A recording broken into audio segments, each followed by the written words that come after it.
Hello, everyone. I'm Kevin Allen, and I'm joined by my podcast partner, Bob Duff, and of HockeyDebates.com.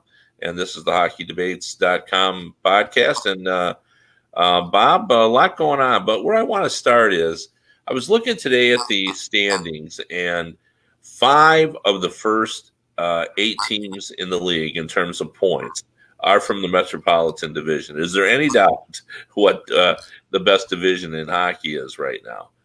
Well, I wrote a piece last year saying basically that I thought the Metropolitan was now the strongest and deepest division in the NHL, and got a lot of hate mail back mostly from Central Division fans saying that their Central was better. But I mean, you show me a bad team in the Metropolitan Division, I don't see one. I mean, even the teams that aren't in the playoffs are right on the cusp of being in the playoff race. There's nobody who's out of it yet. And you look at the Central, they've got some very good teams, but they've also got some teams at the bottom that aren't doing very well. Yeah, and what's interesting to me, Bob, is when I looked at these teams, and let's name them here. Okay, of course, at the top of the league is the Washington Capitals at 27-8-5.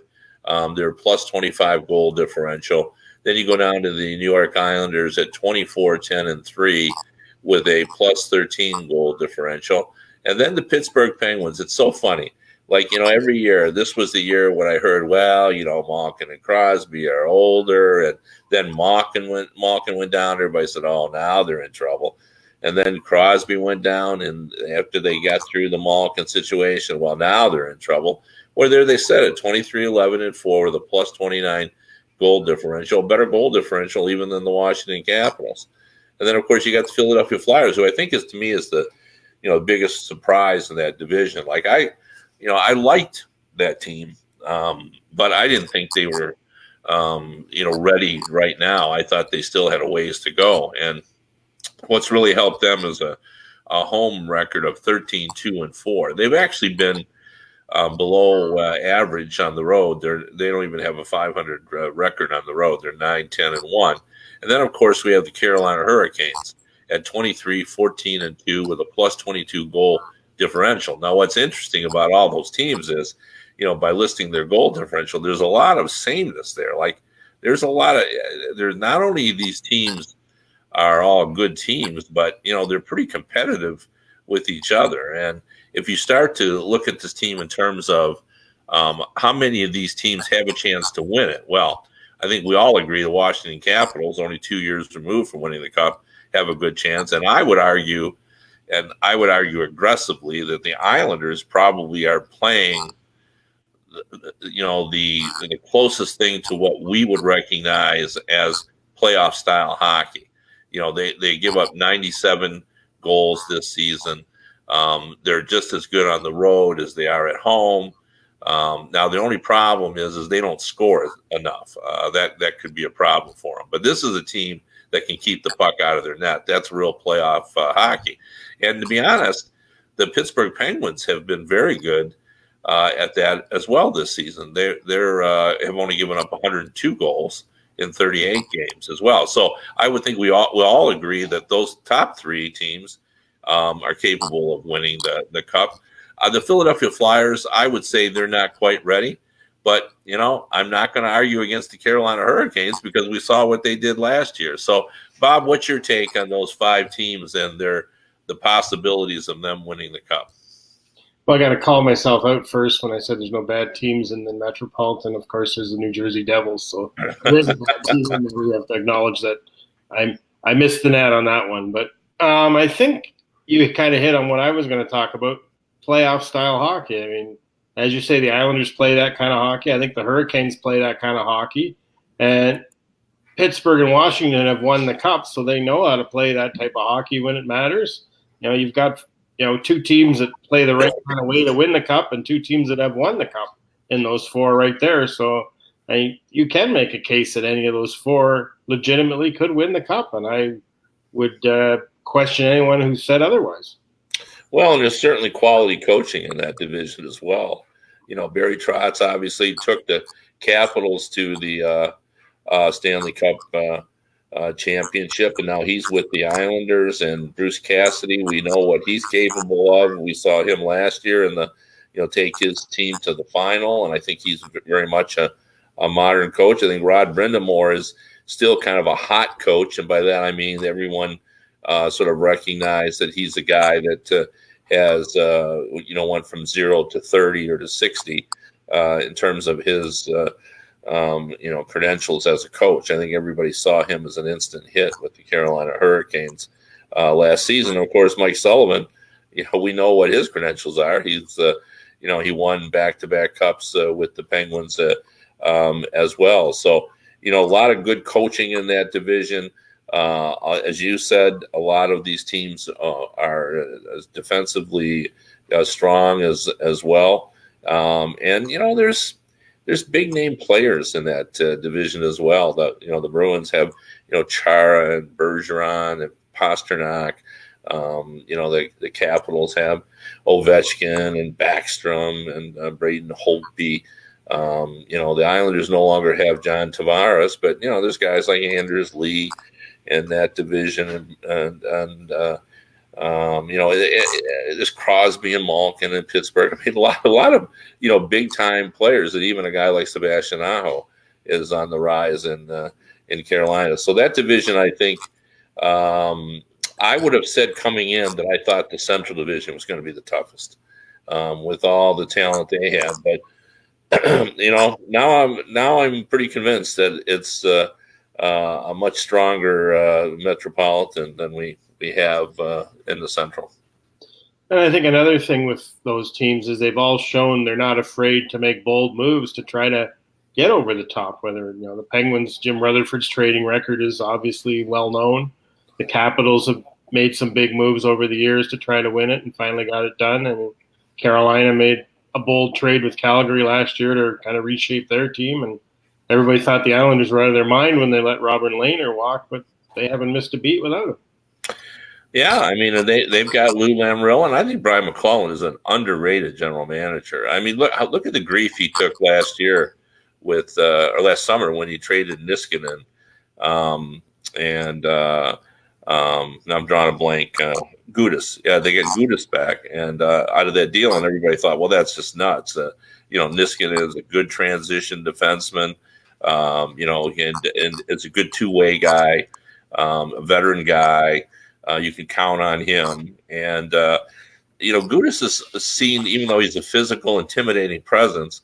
I think he's seen as kind of a loose cannon, but that trade obviously has worked out fine. I think their pairings are right in terms of the way they play. And as you mentioned, every team like Sweeney doesn't get enough credit in Boston. Don Waddell has done a terrific job since he became a general manager, in Carolina. So there's a lot going on. We haven't even mentioned the Rangers either, and I'm bullish on their future. I don't think their future is now.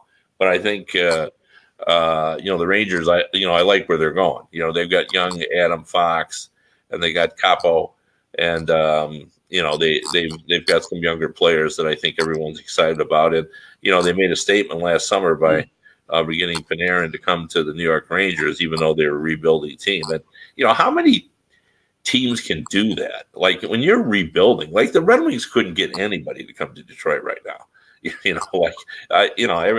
Everybody just said, oh man, that's just going to take forever.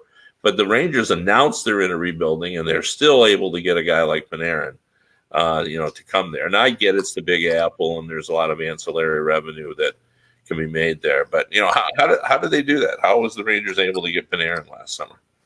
Well, it's not a bad place to live either. I mean, if you're a wealthy man and you're young, I mean, is there a better place in America to live than New York City? I mean, there's so much to do. They say it's a city that never sleeps, and I think that's a big attraction for New York. They're always going to be able to get people to come there, and I think more so now because I think younger players are more broad-minded than they were maybe 20 years ago, and I think they're looking for other stuff beyond what they can do on the ice. And I think a city like New York, with all it has to offer, is always going to be an attractive destination for a player. And how much trouble are the Columbus Blue Jackets in now with Korpisalo seemingly out for an extended period with the knee injury? Well, I think I'm shocked they've as close as they are to being a playoff team. I expected them to sink right to the bottom this year. So you've got to give them some credit for hanging in there and staying on the playoff bubble. But yeah, you lose your number one goalie, and I know they had big hopes for Elvis, but he hasn't really delivered the goods. They still think he will eventually, but from what we've seen of him this year, he looks like he's not ready for prime time yet. So yeah, they could, the expectations I had for them at the start of the season that they would sink like a rock, that could be on the horizon right now. It's really fascinating to me when you think about it. You and I enjoy watching the World Junior Championships and even the World Championships, and we know that the quality of hockey in Europe is high. Finland's won 3 of the last 6 World Junior Championships. Every year the Sweden are competitive in all international competitions, but it's still an adjustment for players who come over and jump in from European leagues. Like, Elvis, he was billed as the best goalie outside the NHL. And I heard people, including scouts, tell me he's going to have an instant impact. He could end up the number one goalie in Columbus. And obviously that didn't happen. In fact, he looked like a fish out of water in the early games when I think he had 7 starts, and I don't think he performed really very well in any of them. And now, they're going to rely on him. Now maybe he's ready now, maybe he's made the adjustment, but what's your thoughts on making that leap from playing in Europe to the NHL? I've asked a lot of goalies about that because you'd think, your job doesn't really change goalie no matter where you're playing.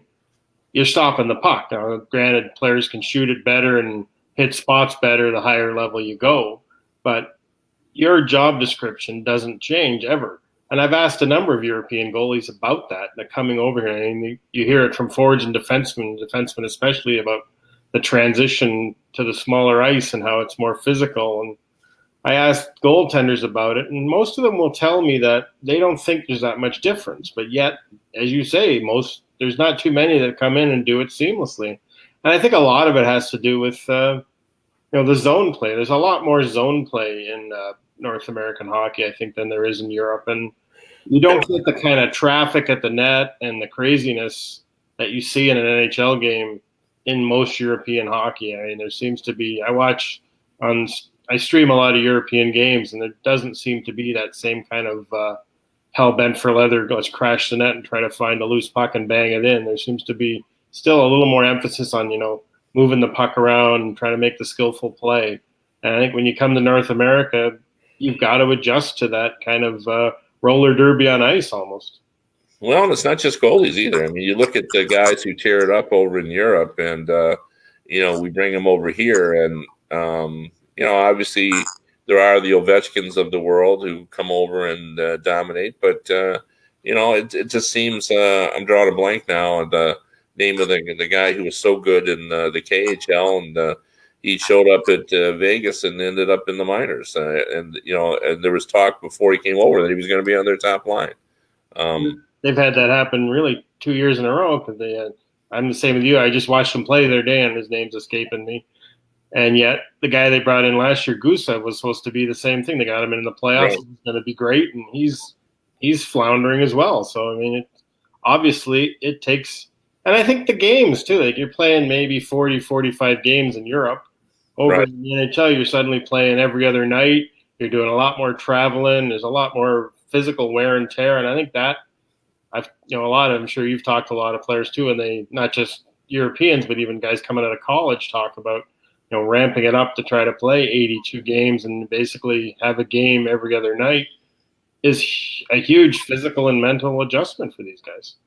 Well, yeah, I think about this all the time. The 2 theories that I have about hockey, which I've never understood, is, why you don't, if you're an NHL team, go and instead of all those years and using just guys who are playing 6 and 8 minutes on your fourth line, why don't you go and get your number one line in your minor league affiliate, the team that's doing, or the 3 that are doing all the scoring, and make that your fourth line?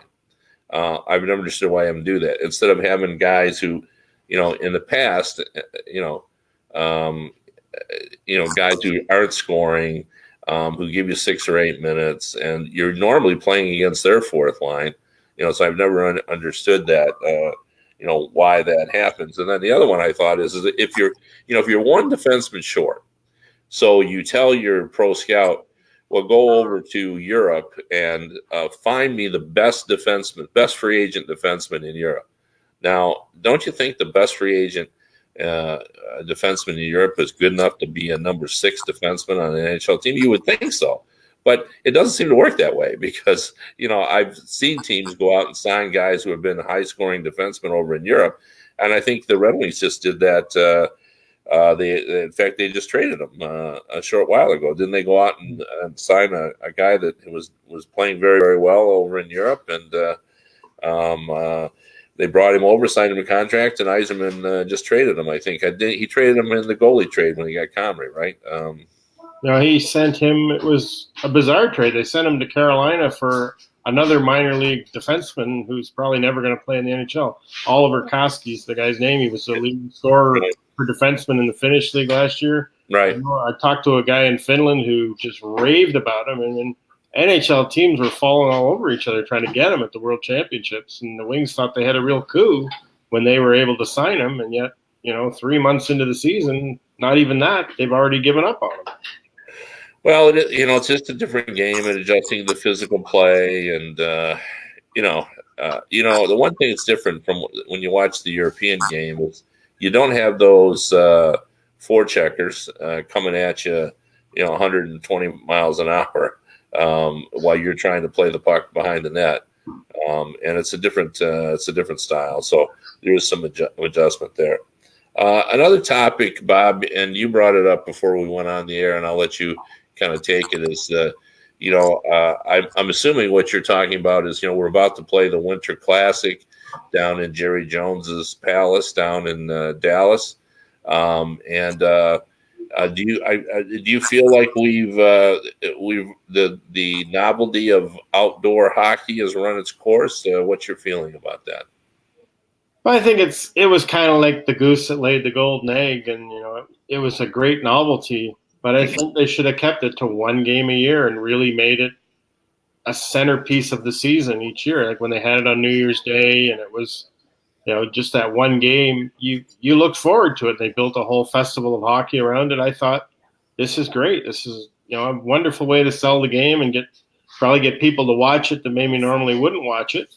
But now they've just got so many outdoor games. And it's not just the NHL. You're seeing them in junior hockey, in the AHL. We've seen them at the World Championships, the World Juniors. It just seems like now it's just another game. There's nothing magical about it anymore. And, I just think you've taken something that was really unique and made it ordinary.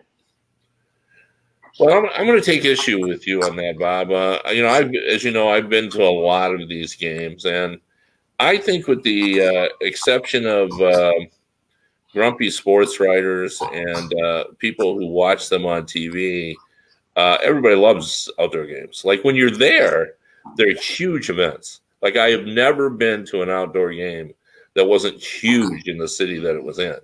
Everybody's talking about it.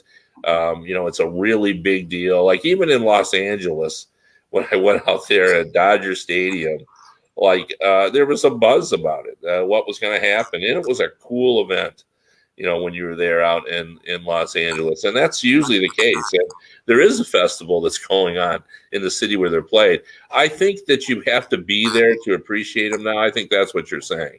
I don't know that they're TV events anymore because I think you're right. We've seen them. And unless it's snowing, we're not all that excited about it. We like the snow. Like if the guys are playing in a blizzard, we're all about watching them on TV.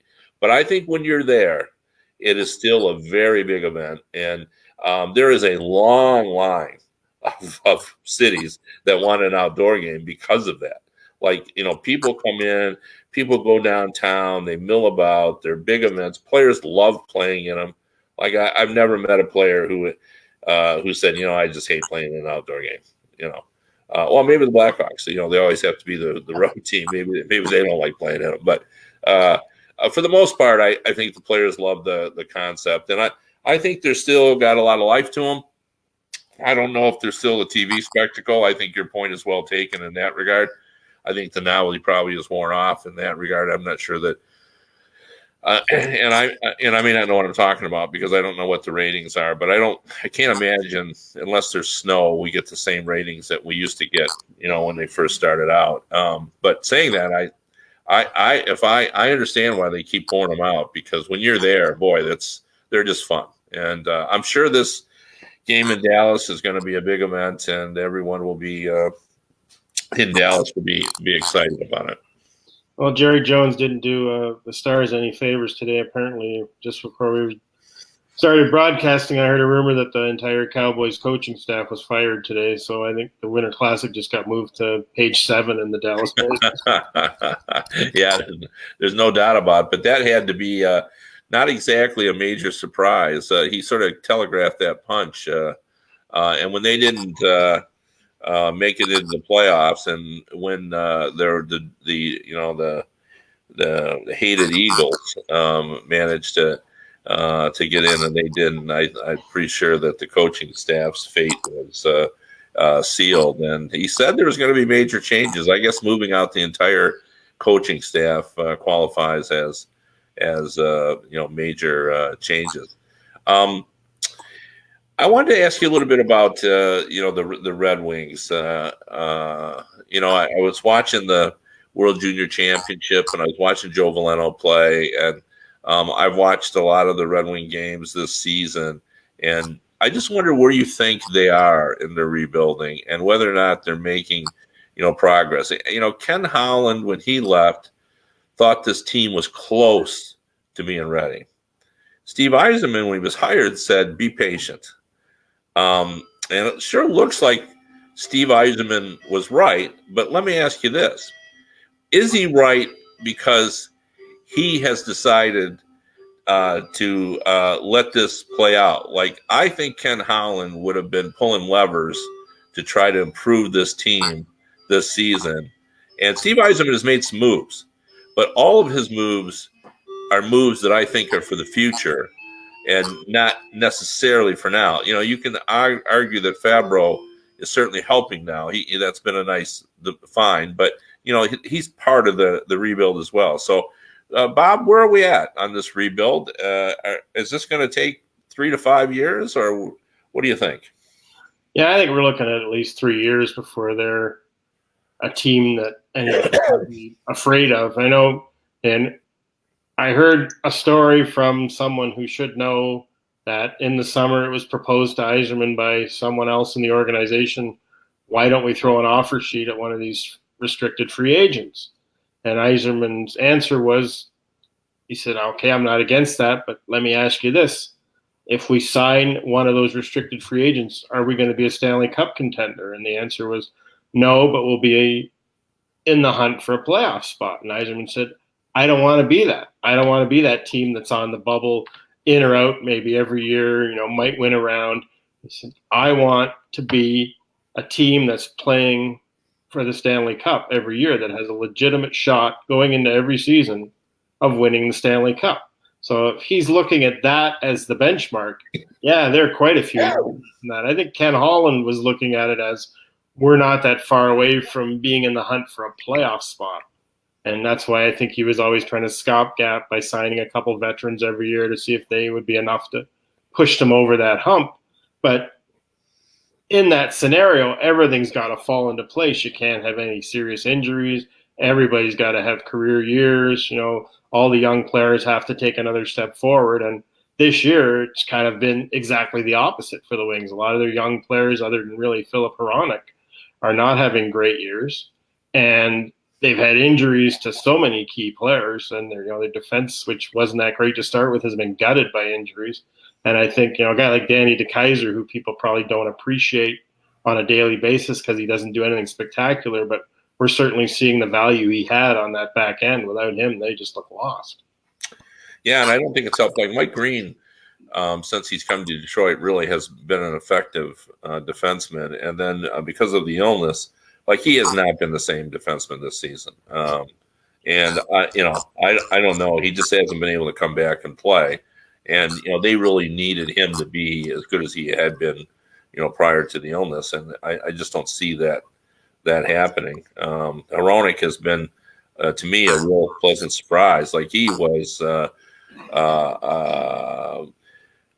just not sharp defensively last season in his first year, and he's been a much better player this year at both ends of the ice. And in fact, I see him now as part of the solution. I look at Bertuzzi, Larkin, Mantha.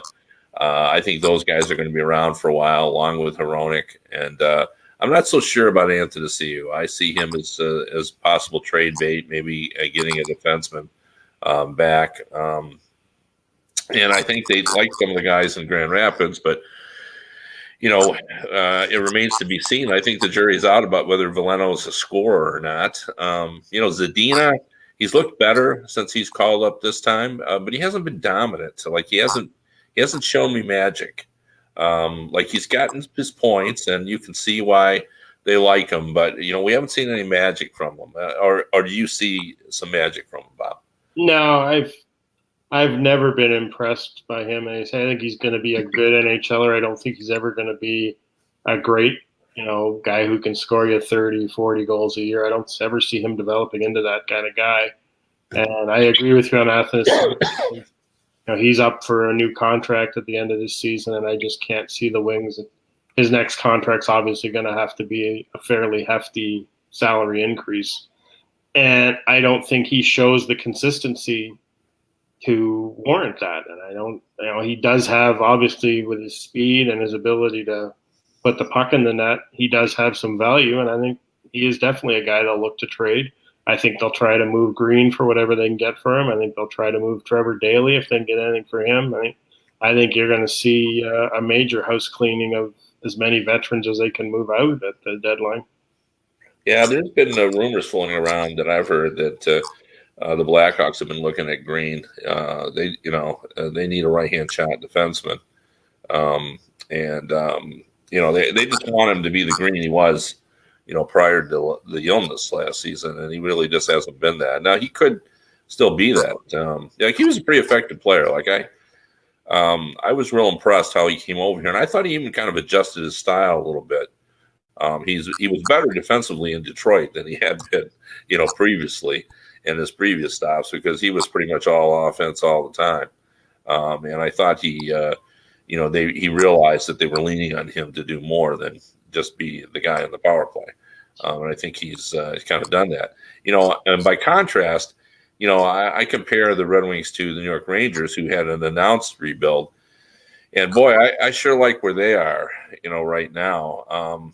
But they were helped obviously by the fact that they did, that move that that someone was telling you about that Yzerman was asked to make. The Rangers made it. They went out and signed a big free agent. Now it hasn't gotten them in the playoffs either. I mean, they're still in the hunt. But I sure like Adam Fox quite a bit on that defense, and I sure like Capo. I like the look of that team, and I think they're going to get some more if they trade Kreider, which I think they will. But I don't get that. Bob, at what point did we decide that a 28-year-old couldn't be part of a rebuild? I'd be trying to Kreider's been a consistent scorer. He's 20 goals or more for 6 years. And now they're going to trade him. They'll probably get a first-round pick and a good young player. But I like the Rangers. I think I would say the Rangers are ahead of where Detroit is. No, I think the big key Rangers did was they were able to acquire a lot of first-round picks. I think they had 7 first-round picks in a 4-year span, and that's how you get better, by picking in the early part of the draft. The Wings have managed to grab a lot of draft picks the last few years, but they're not getting a lot of high draft picks, and that's where you're going to get. They haven't had that elite first-rounder come in yet. They really need Lafreniere to land in their lap. That would certainly help their rebuild a lot. And I've also heard speculation that if they don't get the top pick in the draft, and they don't get a shot at Lafreniere, that Yzerman really likes Askarov, the Russian goalie. And do you risk taking a goalie at 2 or 3? No, no, you don't. You don't. I think I think that goalies come to the NHL usually, unless you're Vasilevsky, and of course we should note that Vasilevsky was drafted by Yzerman. Mhm. But for the most part, they don't get there, and that till you're 24 or 25. And I think it's much more of a roll of the dice. We've seen some pretty high-profile goalies who haven't played to the level. I think it's harder to project them, and a goalie is important, but I think you can find exceptional goalies later in the draft, even in the second round. So I wouldn't do that. Would you? No, not that high. I'm always reluctant to spend a first round pick on a goalie at any time. I mean, it's a double whammy because you say it's such a crapshoot, and the second thing is, from a marketing standpoint, goalies don't sell tickets. And as great as Dominik Hasek was, no one said, let's go down to the rink and watch Dominik Hasek stop the puck tonight. They go to the rink to see Crosby and Ovechkin and guys like that. Nobody goes, as much as you need a goalie to win, nobody buys a ticket to see the goalie stop the puck. I agree. Anyway, on that note, we've run out of time. Thanks for joining us. We'll be back next or later in this week.